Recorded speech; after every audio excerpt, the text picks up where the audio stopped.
Morning મારું નામ દર્શિત કુમાર ગણપતિ છે.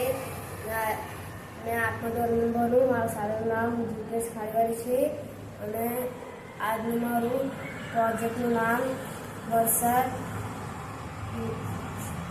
વરસાદ સેન્સર મોડલ છે.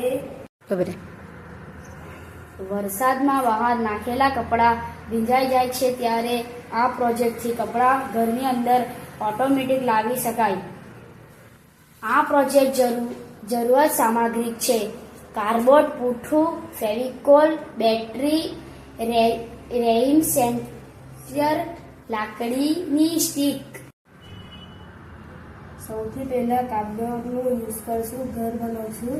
પછી મોટર, બેટરી ને સેન્સર જોઈન કરી લઈશું. પછી લાકડીનું ઉપયોગ કરીને ને પાણી સેન્સર પર નાખશું તો ઘર કપડાં રાખેલા તે અંદર આવી જશે.